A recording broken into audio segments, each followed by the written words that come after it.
I mean, just to start things off, congratulations on this harrowing horror film that you've made. I think, last few years there's like Hereditary, Midsummer, all my friends hate me, sort of vying for first position. But with that in mind, when you were writing the script, how conscious were you of that whole balance between humor and making people laugh, but then the sort of genuine discomfort that sort of builds throughout the story as well? I don't know how self-aware we were in the actual writing of it, of that balance. I think we just were like always following the feeling, I think, and the feeling is best described, I think, as like 2 blue ticks on WhatsApp unanswered, and like just that waiting for sort of some affirmation that you haven't been you're not a bad person. And I think when we sat down to just write it, that was just what we kind of like, that was like the anchor to each scene, and then obviously in the edit you're playing with the kind of balance of things, but I think that was about as conscious as it got when we were writing. And I think there's something intrinsic about that feeling of the blue ticks or whatever. It is both funny, obviously, that you're like someone's like desperately waiting for a reply, but it's also in your own head. It does feel a bit like a horror film. Like the stakes of those kind of things can be massive from a subjective perspective. So it was always about just like juxtaposing those two feelings. Yeah, sure. Tom, you've talked, I think, before about the idea that you were at a wedding with people you hadn't seen for a while, and that's sort of the sensation that kind of inspired this. But I'm also wondering, for both of you, is this a film that you can ever show with your own university friends, or is that a complete no-go? The people who that story is about were in the screening here last time, and I had to just not reveal too many details so they knew it was them. I don't know if they know it's them now, or... have you spoken to them since, I guess, is the test? Now when I think about it, they're not picking up my calls, and... But no, there's a lot of old friends that see a lot of themselves in Pete, but weirdly no one ever sees themselves as Archie. Yeah, because strange. It's suspicious, but because Archie would never. The people have said to us like, "Mate, that's fucking, Archie's fucking funny," and then you're like, "Well, it's about you." But the people that laugh about the line about there being loads of cat back at the house, they're probably the Archie. Well, that's unfair. I heard people laughing. They probably have not said. Yeah. Archie's everywhere. Yeah. Archie's everywhere. Did you have, because I think it's doing something very specific and quite unique, and yet the sort of the reunion type storyline, I've seen in other things, but not done like this. But did you have any particular sort of influences or films that you sort of were looking at, or stories that you were looking at to draw on for the sort of tone or the sort of style of thing you were going to go for?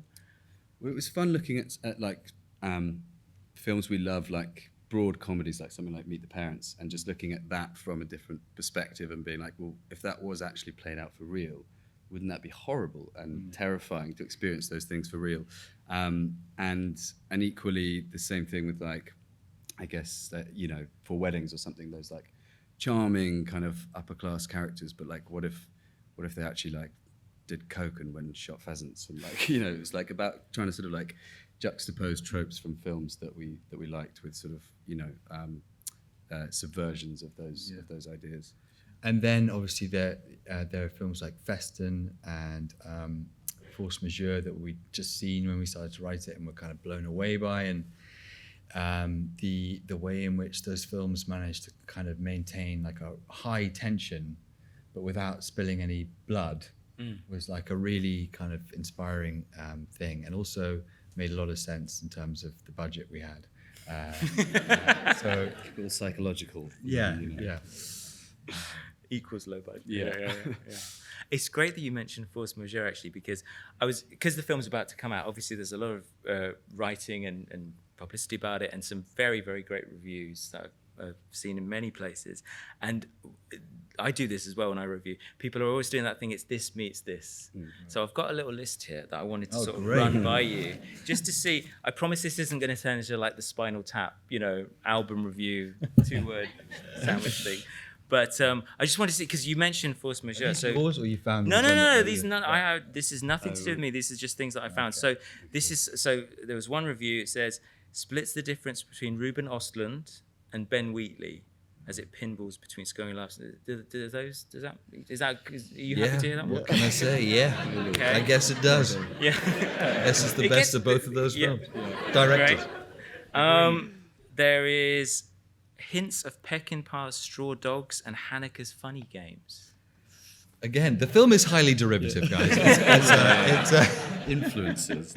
I was trying to get some good connections. no, Funny Games is great. I love that. That is the sort of pressure cooker house environment. And when I'm feeling confident and like pretentious about the film, I want to say that it is in the same way Funny Games kind of is like a meditation on horror films.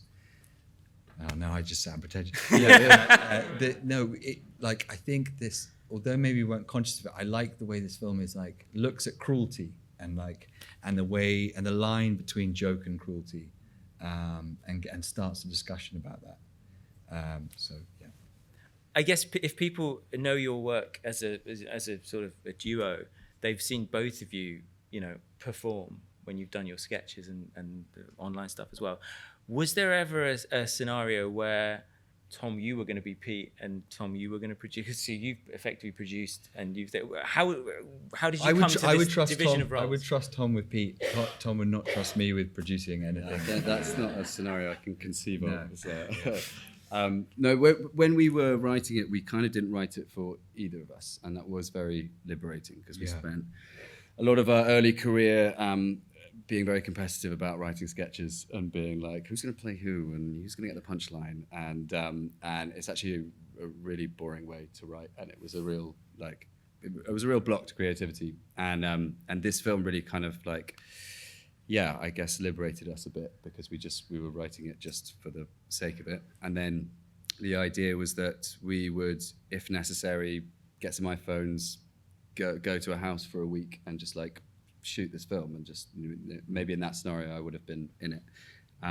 But as it was, when we got Andrew on board, and then kind of the whole sort of prestige of the project was just kind of raised. Then we got more financing, better cast, and then suddenly it was not a film I'd be able to produce and be in at the same time. Yeah. So it would have been a very distracted performance. I also work for free. Yeah, this is another production decision. Such a great decision, man. Thank you so much for that. It's so cool of you to do that. But if you had the opportunity, was there any particular character, aside from Pete, that you would have kind of felt like, that's interesting. I don't know. Yeah, I mean, I did. Yeah, we talked about maybe playing George and in the sort of early stages of. But is it Tom? So yeah, Tom as a George is the George that we kind of had in the script initially, which is kind of a slick, handsome, Josh is very handsome, sort of a more jockey kind of George, right? And what was amazing about Josh was that he was just really affable, and it was cool to see the sort of the guy that owned this enormous pile to be disarmingly kind of nice, and that was actually a lot more interesting. And likewise, Archie was written well. The character description for Archie gets increasingly sweaty, he was supposed to be this kind of guy that he'd let himself go and was really sad to look at, but actually it was great that he's kind of a hunk, and that's all the sadder to see that guy break down and call himself a horrible top. So, yeah.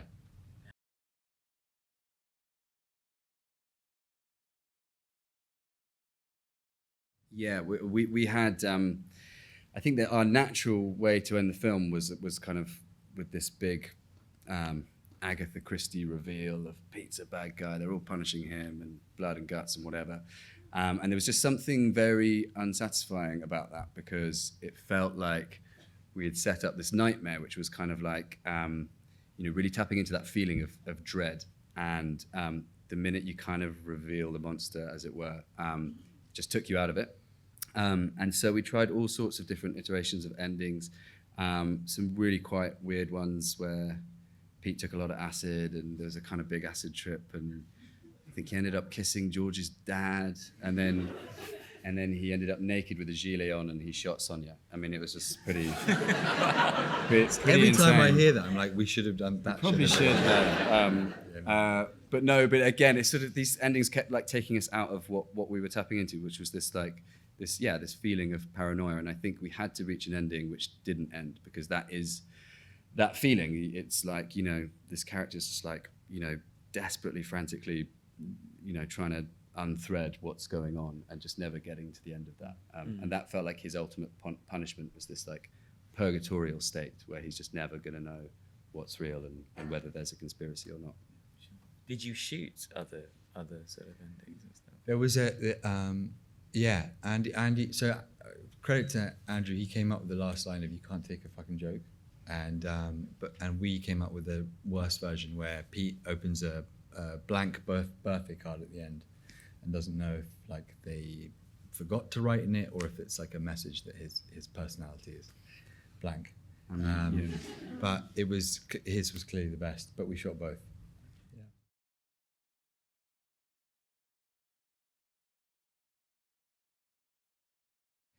The honest, I mean, I'm friends.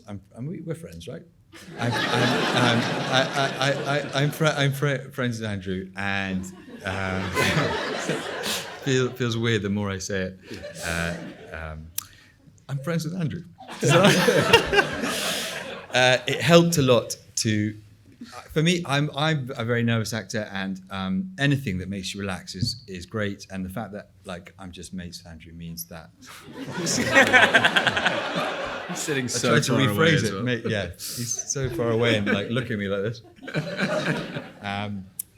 I trust Andy as a director. I can't say anything genuine now about this. I'm sorry, man. No, Andrew is just a really good director, and I trusted him, and he's a friend. And that helps because you want to take risks, and I'd never done a lot of the last scene where I had to sort of seem really upset. Those are not scenes that I'm used to doing, and it was great that like I just had someone there who I could trust, and it wasn't, you're not in your head about like, oh, that director's like moving on because we're running out of time. Like I could trust that Andrew was sort of saying we got it or we didn't get it, and his suggestions were great. So and it was also, I would say that process was a lot about capturing like different versions, slightly different versions of that's Pete. a better answer to That in the edit we could really play with. So you could have this like at the dinner scene, like the really vulnerable Pete who's just like really feeling attacked. But then also the slightly prattish one who's like a bit indignant about Archie and whatever. And that became really crucial because I think it was really important in the edits to just never let the audience suddenly really sympathize with Pete, because then you're out of that kind of psychological zone where you're wrong-footed. So yeah, I would say it was great. It kind of scooped up a wide range of performances. yeah.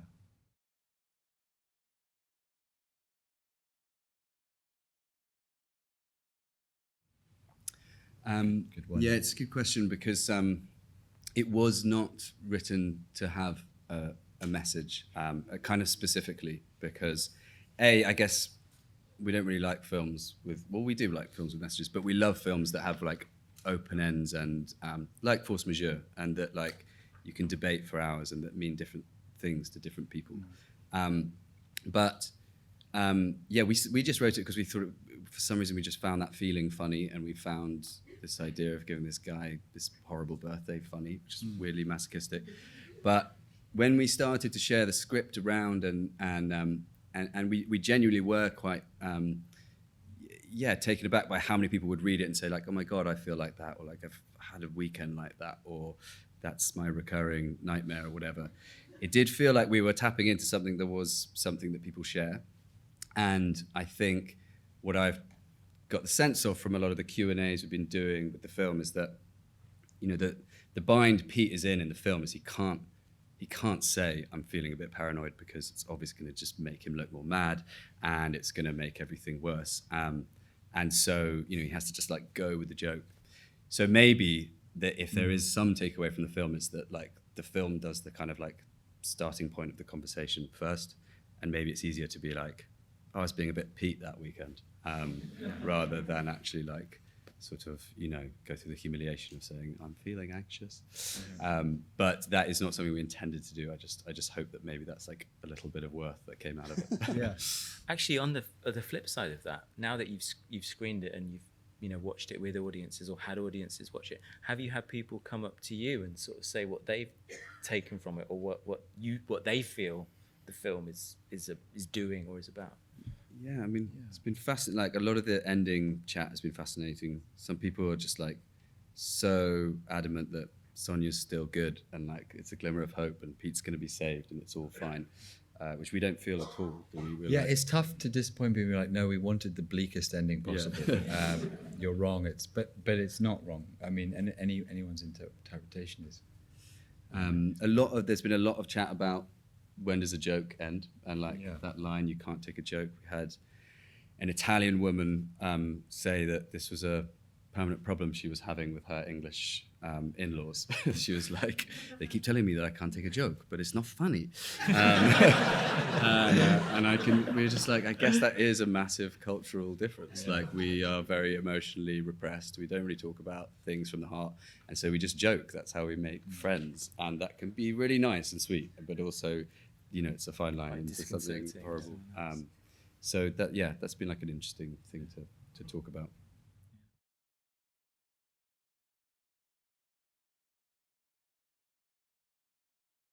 Well, we're yet to know how it goes down in Italy, I guess.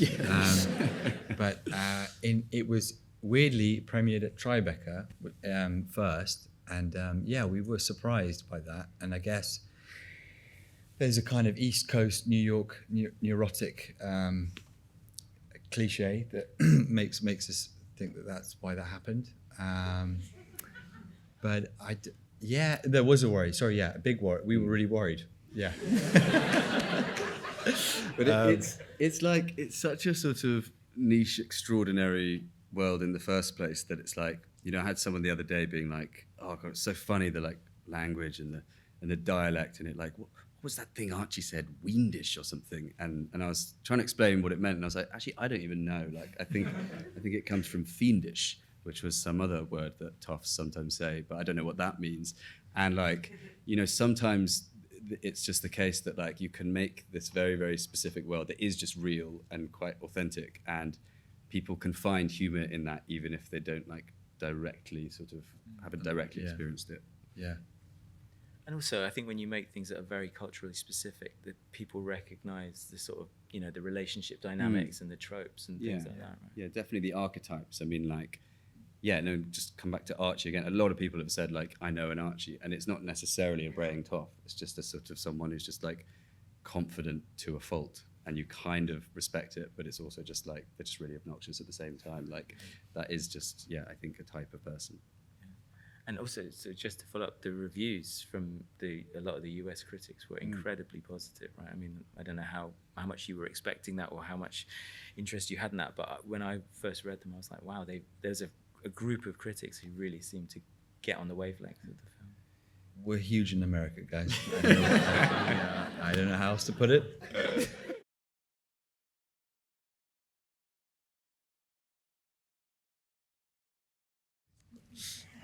So it's in Devon. It's all in one location, in the house. Even the pub is just the pub down the road. So our executive producer is the owner of the house, and we persuaded him to let a film crew come and live there for 3 weeks. And we were really lucky. I mean, we knew him from he was at university with Tom, and he. You're going to tell him that. Did he have to vet the script? Did he kind of go through the script? He's called George. But it was a huge game changer for the production. It was kind of, we never saw it as being in a house that kind of magnificent, but there's something brilliant about just like the opulence of that mansion that is just permanently kind of mocking Pete, like haunting him as he like brings his girlfriend to his birthday party and is desperately trying to tell her that he's not posh, and that this is not a world he's from, but he's just like surrounded by this kind of Gothic mansion that just seems to be kind of mocking him. Yeah. So yeah, it's like very much a hugely intrinsic part to of the film and the story. Yeah.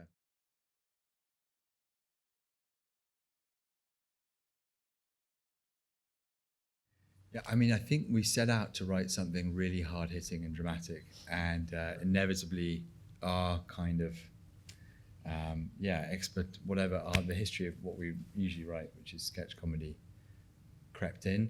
And then we very quickly embraced that. But you were saying something interesting about comedy and horror have similar rhythms in terms of like setup and punchline, or tension and kind of, scare. I think the sketch background that we have like lent itself to that, definitely, but also stopped us writing, a like really hard hitting drama. But what would you say on that? No, I guess like structurally, I guess the scenes sort of have a kind of sketchness to them. And I certainly like when I've watched it a million times, but I'm proud of the fact that each scene has a kind of build and a reveal and whatever. But a huge amount of that is down to Andrew, who's just like ruthless about pace and structure and making sure that no one's ever bored. And also like, we did stage sketches, but like the way that you shoot comedy is so crucial. And like, we just wrote in the script and then Norman is behind him. That was this funny idea. But Andrew, took great pains to think, is it better to like snap out to a wide? Is it better to like pan across? Or like, is it better to just have this like slow zoom that just like slowly tracks across? And obviously it was definitely the right decision. And I don't think that's something we would naturally like think of when we write. So that's when you need. Amazing editing as well from Sam.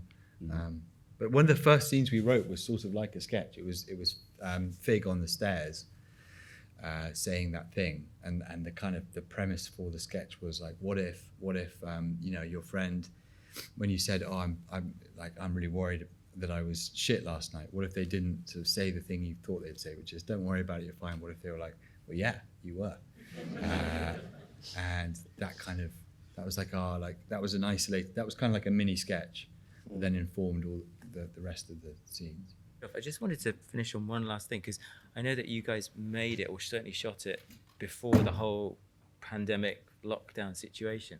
And it just struck me, because when I first watched it, it was sort of during lockdown, the whole thing that so many people have been sort of away from their friends and not being able to sort of mingle, and then are sort of suddenly thrown back into that situation, and maybe with a lot of doubts about themselves and the world around them. And I just wondered, do you feel it has, I mean, it's obviously a big coincidence of the timings of when it's coming out, but do you feel that there's a sort of relevance or a connection there to the sort of world that we're sort of emerged, or have slowly emerged into, and the sort of things that you're talking about in the film, about your place in it and the people around you?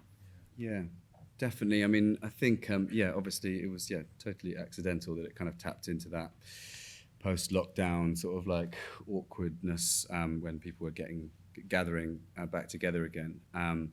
But I think always in the back of our minds, we felt there was something distinctly like contextual about this thing that Pete was going through, in that like maybe he had kind of been communicating with his friends through social media whilst he'd been away, and like, you can bet he had loads of pictures of refugees, and like, he was kind of like bigging up what he was up to, and therefore when he comes back and like connects with them in real life, it just puts him on edge, because he's suddenly aware that he's been like projecting this idea of himself, and then the kind of proximity of them slightly freaks him out, and he feels like he's separated from them, and then obviously that drives him into a kind of further spiral of anxiety. Yeah, and facts just seem harder to know. I don't know, and I guess that's kind of what.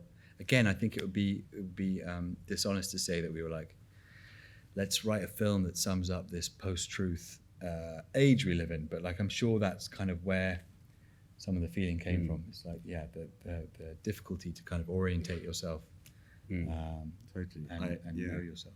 I weirdly read the other day something about Steve Bannon apparently has this poster in his room that says there are no conspiracies, but there are no coincidences, which is like the most frighteningly insane thing I've ever heard. But like, that's kind of what Peter's going through. He's just like seeing coincidences everywhere, and it's just like assuming that like there's some kind of, you know, fake conspiracy that's going on. And we've got Steve Bannon coming in. Thanks, Steve.